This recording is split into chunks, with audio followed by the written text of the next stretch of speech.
Hey, everybody. Y'all caught me dancing. Welcome back. Welcome back to Just Talking Business. I am so excited that you decided to tune in with us today because we have a really, really interesting show with someone who's going to give us a little bit of scoop about the nonprofit world, but in particular, historic preservation, which is, a beast in and of itself. So without further ado, let me introduce Miss Kim Johnson. Hello there. Hello, Stephanie. How are you? Thank you for joining us today. I'm so glad to be here. Good. So listen, who are you and what do you do? Okay, I am Kim Johnson, and I want to give you a little bit quick background. Currently, I am the director of the historic Georgette Tea Room House, which is such a fabulous building in Brownsville. But before that, I worked in the banking industry for 47 years, retired from the Federal Reserve Bank of Miami Atlanta branch years ago. And let me tell you about two of my reasons for retiring. I wanted to teach financial literacy in the Black community. Okay. Because of the financial fall in 2008, the Federal Reserve was commissioned, and we were told that you failed to do your job with educating people on the finances. And we put a full structure in motion to do just that.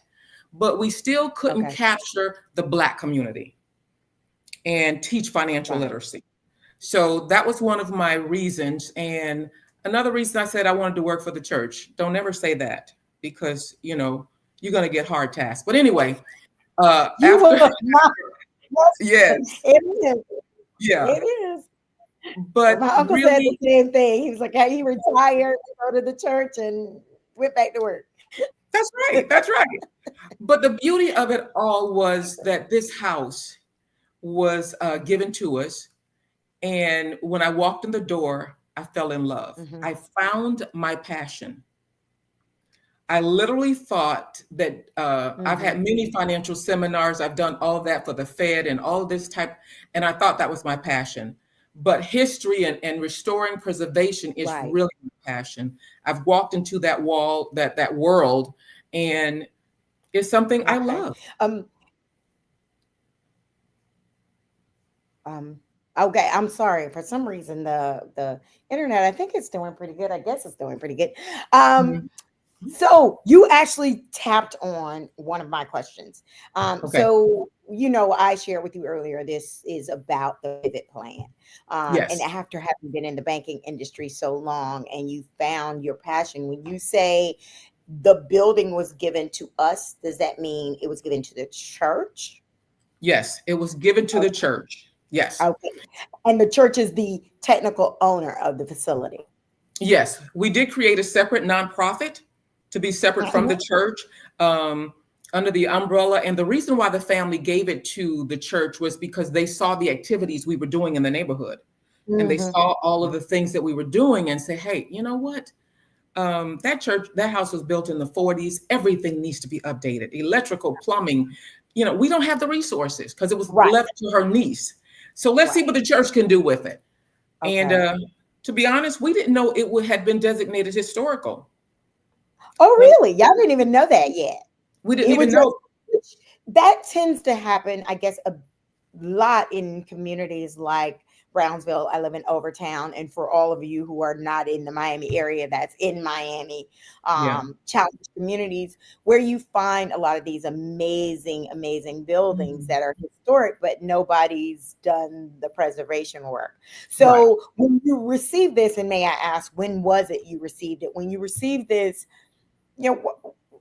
when did you find out it was historic? And how did it?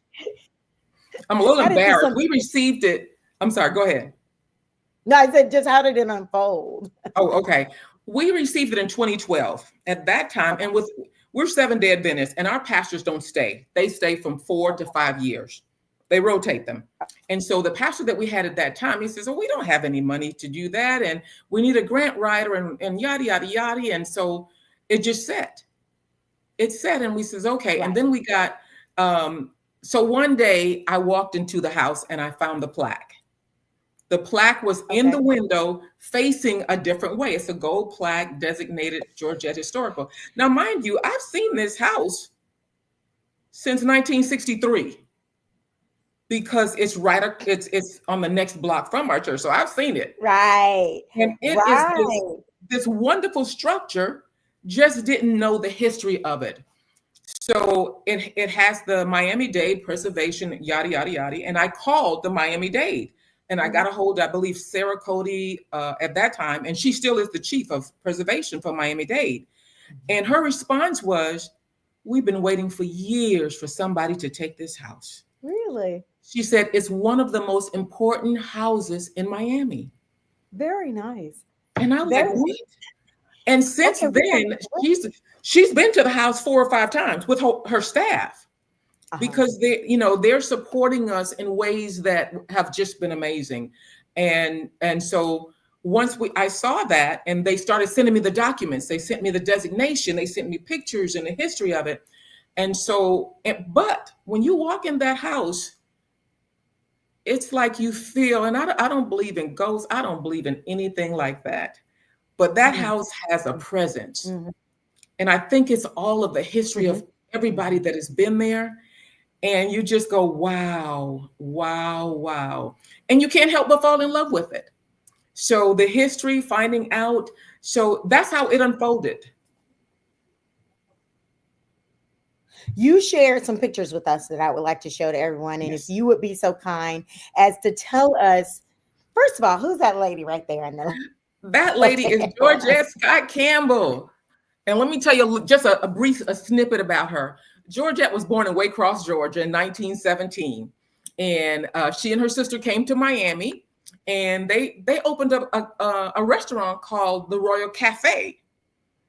And, that was going well. And then I believe they heard what was happening back in Harlem. So she moved back to Harlem and opened up a tea house in Harlem. Right. So, and then she hears about what's happening in Miami. Say, hey, let's go back to Miami. She hears about it. And this woman, and I think that she's one of my driving forces because for her to come from New York, she buys 3 lots of land. She builds this house. The builders build this house based on her drawings. Nice. So she's an architect too. Exactly. So the beauty of the house is this. I believe it's the first Airbnb. Upstairs is a full kitchen, living room, pantry, dining room, and 4 bedrooms upstairs. The bottom floor has 2 bedrooms, 3 bathrooms, and her private space and a place where all the events took place. Oh, nice. This woman was very special. She was ahead of her time. In the 40s, what Black women are buying property. I agree. And running a business out of it. Yes. It was something that wasn't just about hair beauty. They really were at the forefront. So when did she pass on, and how did the church, as you can see on the other side, it started to crumble? When did it get to a point, not the church, but the building start to go into disrepair? Well, when she died, one died in 1976, but she died in the 30s. No. She died in 1970. I got to get my years right. So after she died, now let me tell you about the whole land.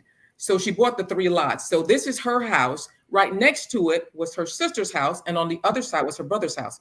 So when she dies and leaves it to her niece, that's when it falls into disrepair. Okay, because the niece didn't want to do anything with it. It was just too costly to update it. Okay.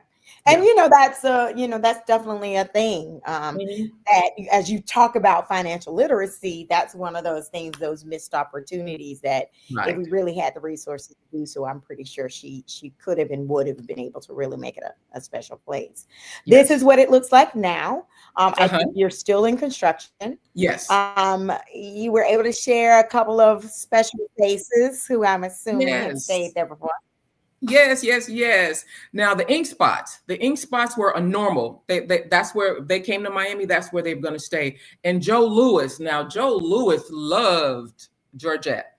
And we have these cards from them, and we say, and if you could see the writing, it would say to our love Georgette, and they give all of these things. Oh, And we had a neighbor. We were doing a cleanup in the yard or at the house, and a gentleman in his 90s drives by, and he comes back, and he says that one Saturday morning, his house was right behind the Georgette house.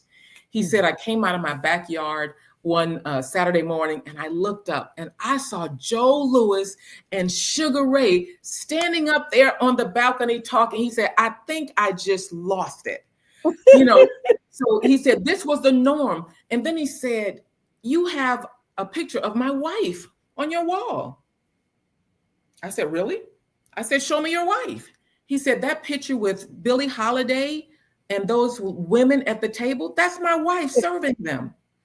I said, really? He says, yeah. He said, we just had people coming and going. And so the pictures that you see right now, if you were married in the 40s and 50s and you wanted a royal wedding, you had it at the Georgette. So that was the wedding. And it hosted many honeymoons. My cousin said, oh, Kim, I said, we had our honeymoon. What? So it was just this place. And the top right, that's on the side of the house. You see how many people are there? Oh, nice. Very nice. Yeah, I noticed there was it's a lot of space. Yes. It's a lot of space. Yeah. Which is what I love about a lot of the historical facilities that I've gone into. There's a lot of space, and there are all these sort of really cozy spots that, but for they're there, you may not even know they're there. So it makes me sad when people are knocking down these facilities because they're just definitely. So yeah, it's definitely a great place, and what it was for. Not only for the entertainers, Billie Holiday, Louis Armstrong, Nat King Cole, Bessie Smith, Mary, I can go on and on. Because now remember, they're performing on Miami Beach, but couldn't stay because of desegregation. Right. But there were hotels in Overtown owned by Blacks as well. Yes. But she wanted something secluded that they could have privacy.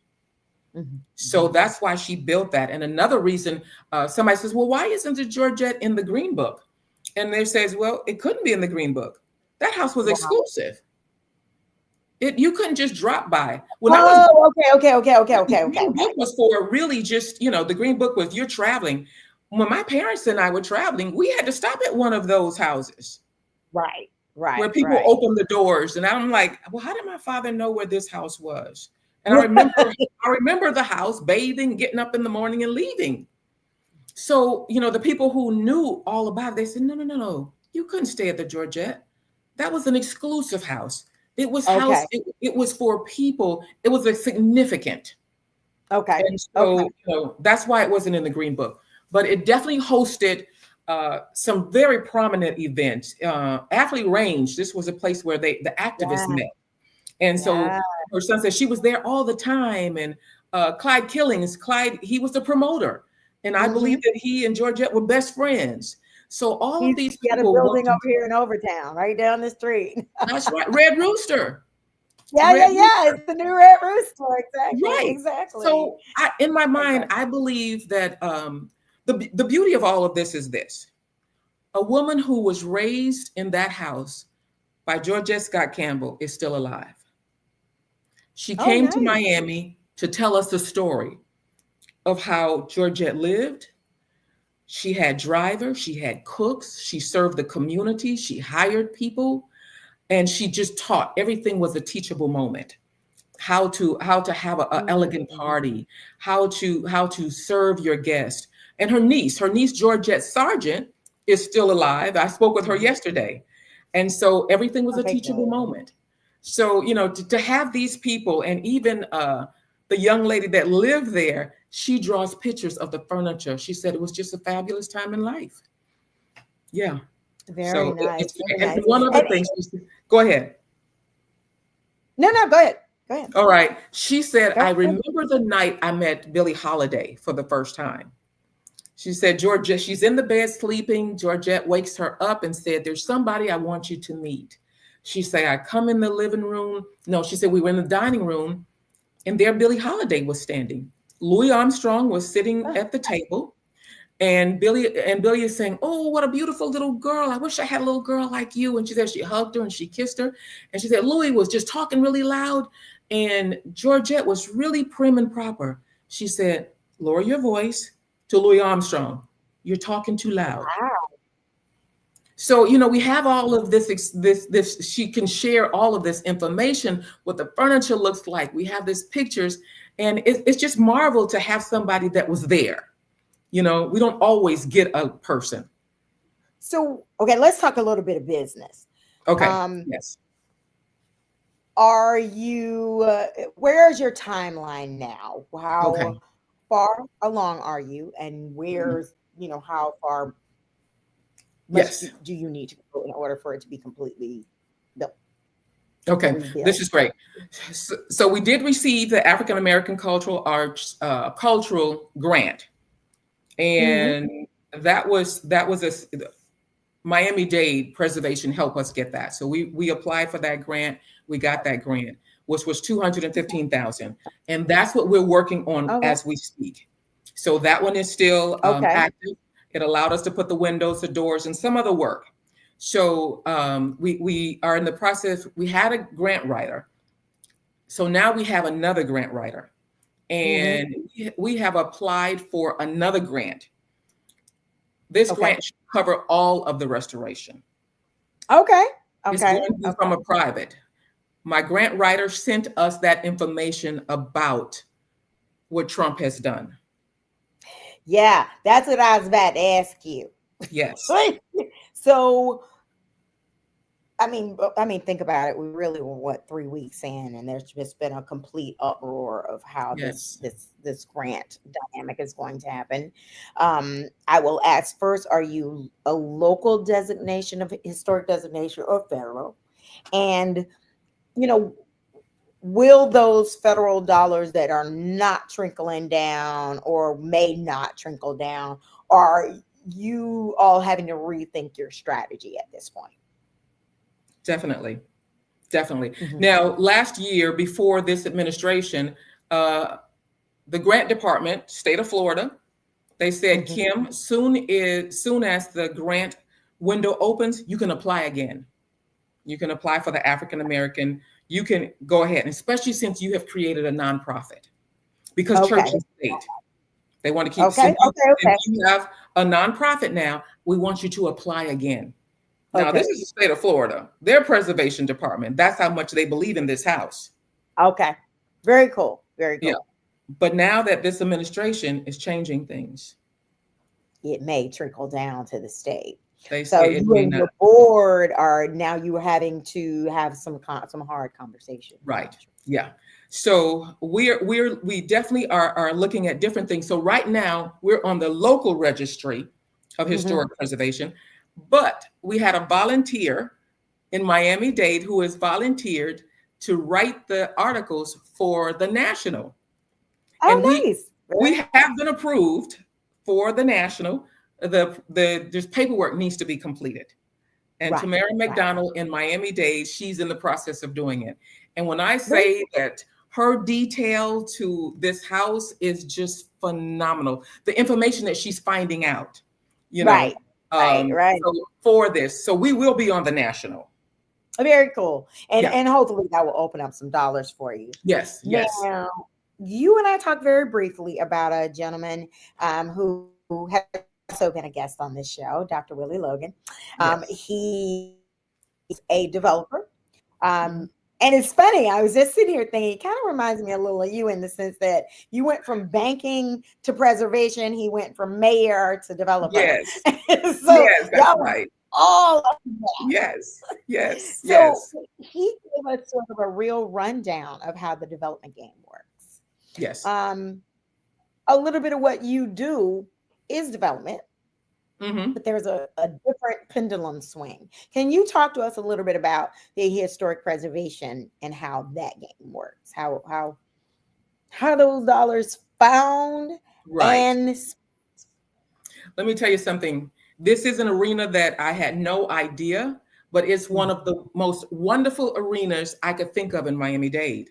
The opportunities that you have to be able to meet the people that are in that, the Dade Heritage Trust, There's so many different components to it.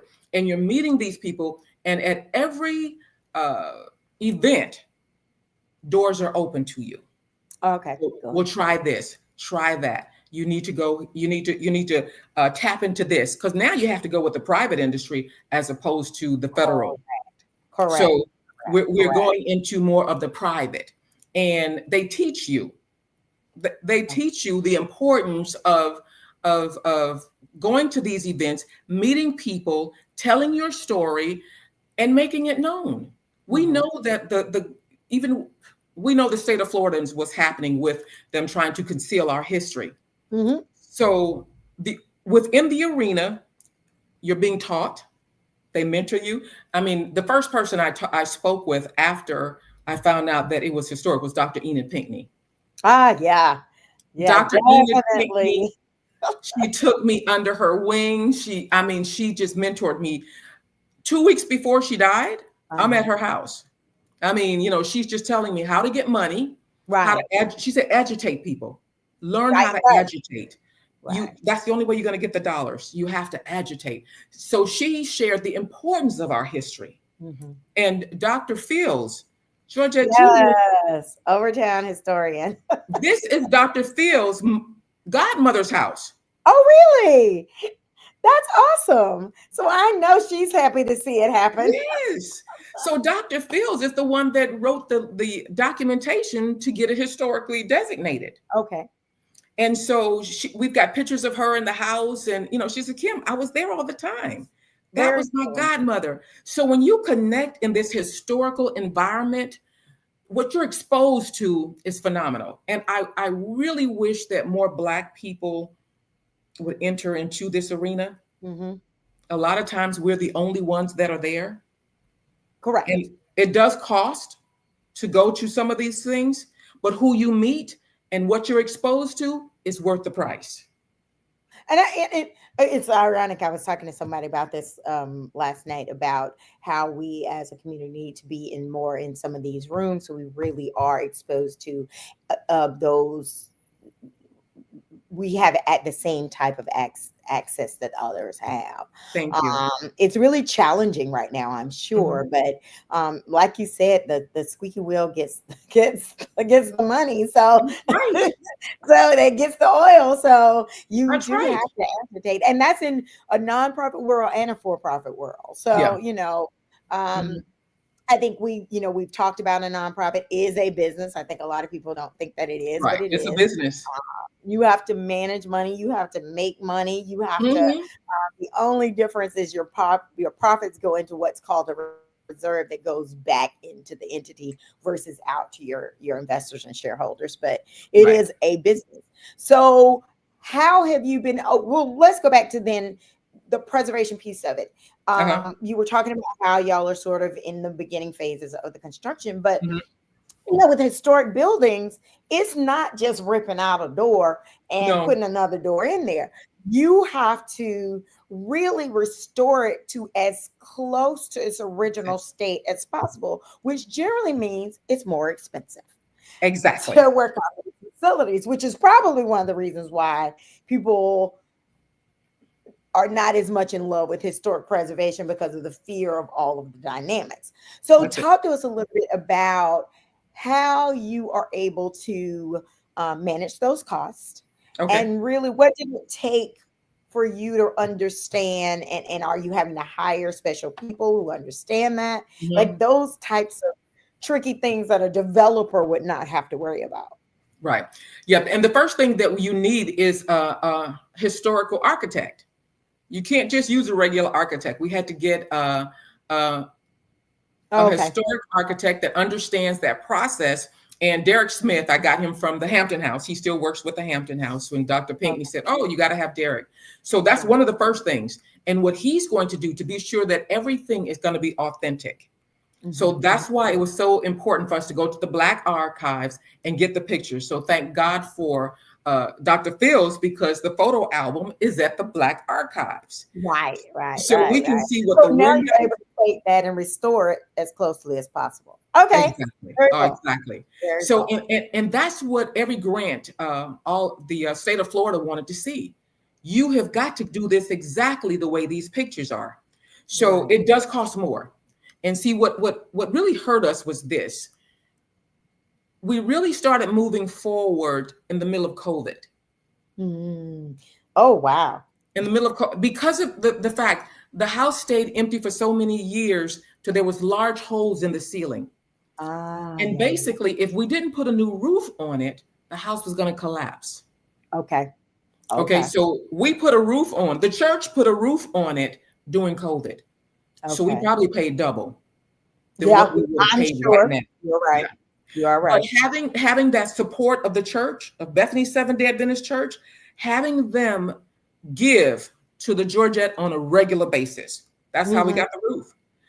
So there's people that believe in it and they contribute every week or every month. Okay. So that's there is a constant. Steady. And then when those big things come up, because the windows alone is 63 windows in the house. Wow, that's a lot. Over $100,000. That's crazy. That's what. And again, you've got to restore those to what they were back then. Now, do you really restore them because we are in a hurricane zone, or are you able to make some adaptations, or no? You asked some great questions, some wonderful questions. So here's the thing.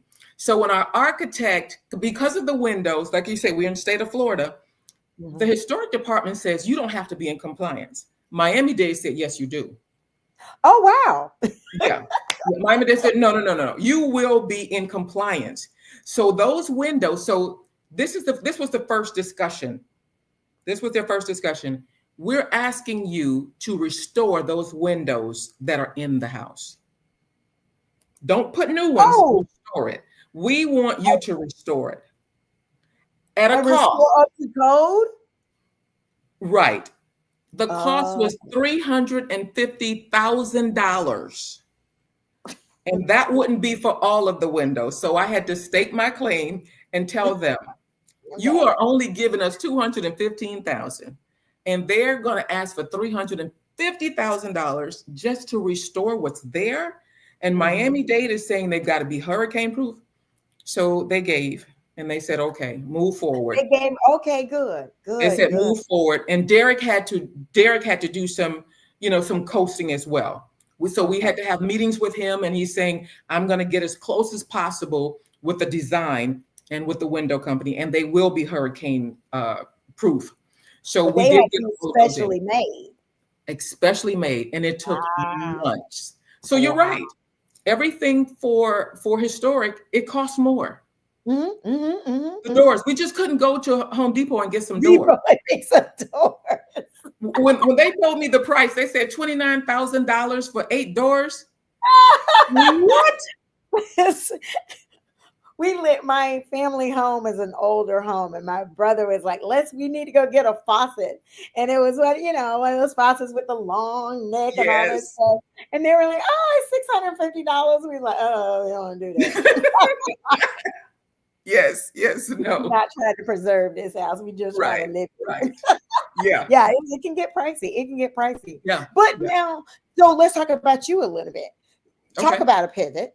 You went from the banking industry to this. Yes. Has your knowledge there been very instrumental in helping to manage this piece? And is that one of the reasons why you're so involved in the advancement of this? I believe so. I believe my training at the Federal Reserve, I was in management and I was in planning. So I ordered the currency for the Fed. I did a wide range of things, but you're right. Being in the banking business, you must be on top of everything. You've got to be organized. You got to understand your finances completely. You don't start a job unless you know that you can complete it. And people some people love this house so much till they want to pour into it. But I have to be honest with them. If you want to, you could gifts in kind. If you want to be that nice, but I need to make you understand, we don't owe you anything. Right. Somebody say, I did this for you. I did that for you. I want my name plastered on the front of the door. Yes. No, that's how this works. Yeah. And if you want to be a partner with us, let's make it legal.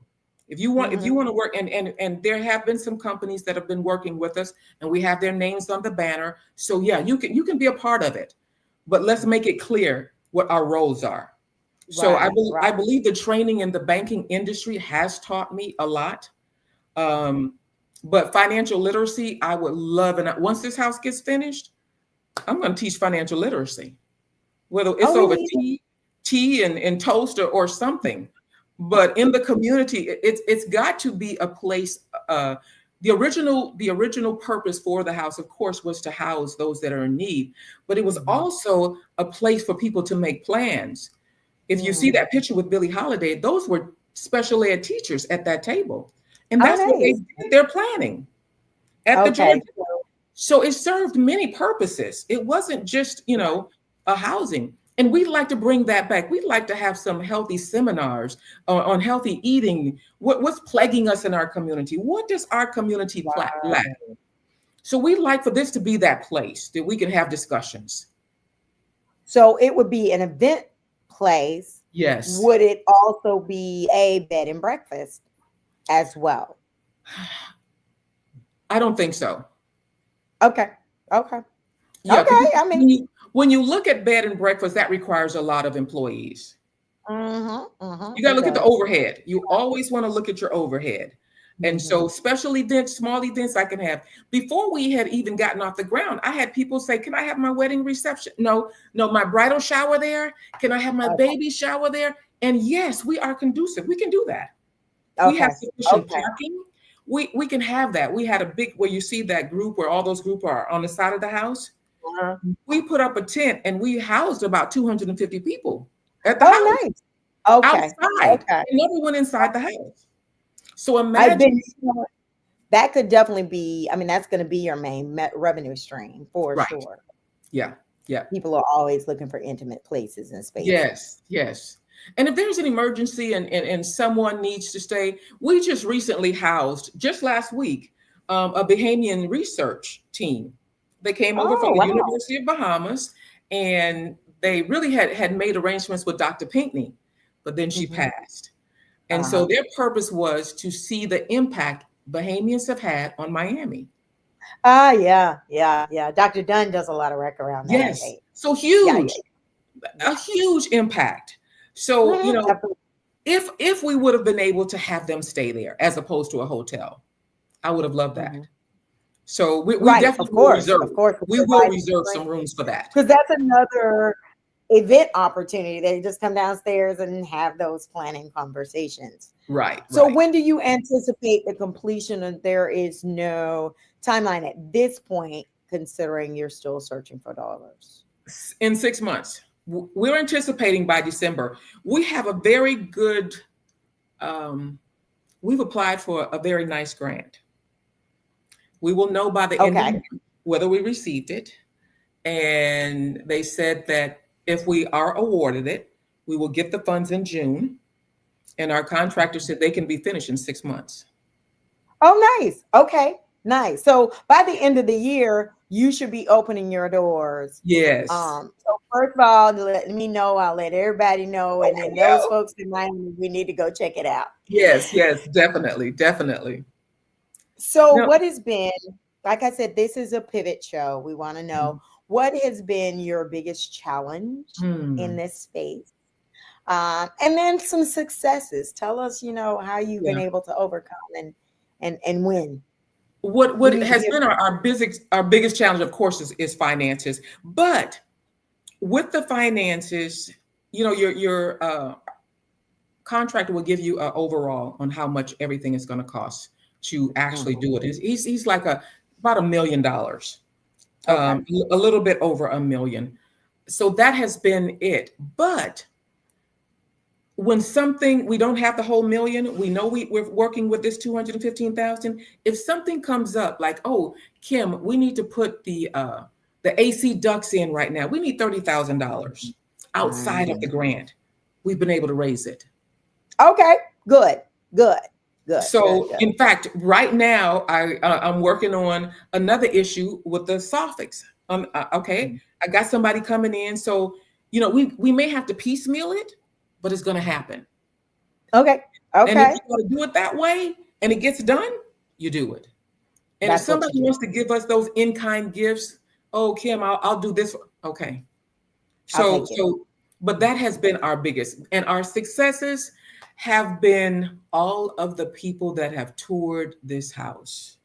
There's a gentleman by the name of John Simmons who has that is called the Native Tour. He's the Native Tour guide.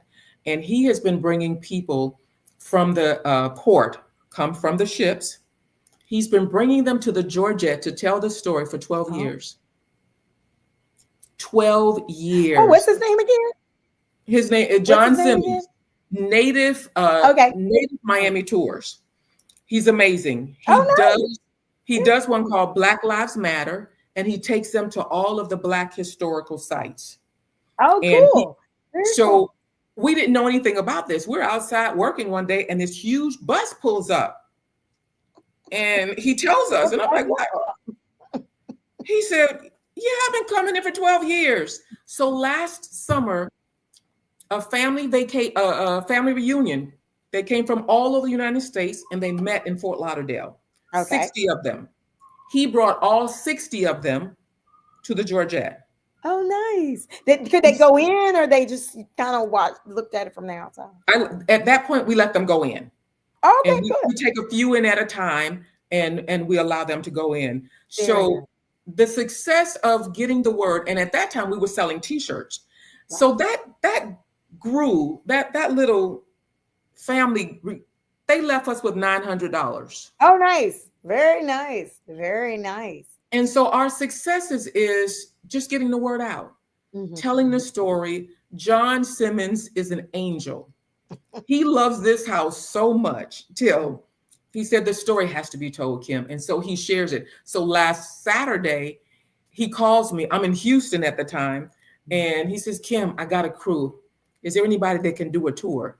And I'm like, I'm not there. He said, but that's okay. I told him all about it. But, you know, so we've got this exposure that's coming along. As building as things go along. And we partner with the Hampton House. So when people go to the Hampton House, they say, where else can we go in the neighborhood? Oh, you got to go by Georgette's. Even if you just have to drive by, it's worth seeing. Right. Yeah. So how is the development around there? So for those of you that don't know, Miami's in this huge development phase, and it's having an impact on historic neighborhoods like Brownsville and down where I stay. And by the way, they're kind of right down the street from each other. Yeah, they are. Do you have some really big, like, you know, over here in Overtown, we have some like the Dorsey House, and we still have, you know, those kind of smaller buildings, but a block away is this big money. That's right. The condos. Yeah. So how is that in a place, in a space where, you know, you have this intimate space, but they're trying to build these massive monstrosities right next to you? How is that in terms of the zoning? How, you know, what are some of the things that you've had to do to make that work? Right. We haven't had much of the right immediately in that area, other than I'm trying to think, the transit building. Avenue, the transit, that's been the oldest and the largest. The other ones is on 40-something Street, and they're a little bit further away. But what's happening is gentrification in Brownsville. Of course. That is what's taking place. And on 46th Street, we have the new apartment, because they've condemned quite a bit, but we still have some around us. So we're not really in our immediate area. We're not too challenged by all of this development. And a good thing is that we own most amount of property in the area. Oh, okay. Good. We good. own So quite a you bit have of some control over that. Right. So you have control over how that happens. Yes, Okay, great. yes. And see, a benefit for us is also us being so close to the Metro Rail. We're a block from the Metro Rail. Okay. So people, it's a benefit. That's how close we are. So anybody coming from anywhere can just plop right there and walk a block. Yeah, one block. But to your point, that land ownership is huge. Yes. And definitely something where that financial literacy can be very impactful. Yeah. So we are coming to the end of the interview. I want to thank you again for coming. But before we go, I really want to find out how we can find you. Okay. We have a website. In fact, I'm going to call our webmaster because it doesn't look good right now. But anyway, on the website, and as well as our address is 2540 Northwest 51st Street, Miami, Florida. And anyone can stop by. Anyone can come by. And when I tell you, it's a significant building in the neighborhood. It has always stood out. And people, Georgette was AKA, which we didn't know. Really? She was AKA. And we kind of figured it because the house was pink and green for years. It's kind of a dead giveaway, isn't it? Are you an AKA also? No, I'm not an AKA. But what she did, she had in the Black Archives, is her, she did a Christmas card. This woman in 1957 sent out this beautiful printed Christmas card to all of her, I guess, patrons. And on the front of the card was a picture of the house, Georgette Tea Room. It was pink and green. The bathroom is pink and green. She hosted. That screams. Yes, AKA. Yes. The beauty is this. There's a young woman in Tampa, a young white young lady is writing a book about the Georgette Tea Room house. Really? So when she tells me that Georgette was AKA, she says, I have proof. Georgette hosted the International AKA at the house. That sounds about right. I have pictures. Well, because our history is that we would, go to different spots and very cool. I'm going to send you that picture of please. People from Africa. Folks. Yes. That's hilarious. What made her want to do a story on Georgette? She just says that this house was so intriguing to her. So she published it. So she called me, and because she wanted to get some information, and everybody said, be very careful. She knew more stuff than I did. And I'm like, she's educating me. And she says, I'm a young white woman. She said, but this house is intriguing and Georgette's life is intriguing. So I'm putting this book together. It will go to my publisher in September. So I checked back with her. She says, yep, they're reviewing it. And so hopefully it'll come out this year. Well, when it does, please let me know because I want to make sure we share it with as many. I will. So it's because, that sounds very much like an AKA. Yes, definitely. Yes. But I want to thank you again. Thank you. And I'm going to definitely do a drive-by. I was telling some friends, I got to, I will say in Miami, most people kind of stay in their silo. So I got to go down the street, truth be told. Yes, down the street. Yes, please do. It really is right down the street. Yes. Thank you again. And we will chat soon. Okay. All right. Thank you, Stephanie. You're welcome. Okay, you too. Bye-bye.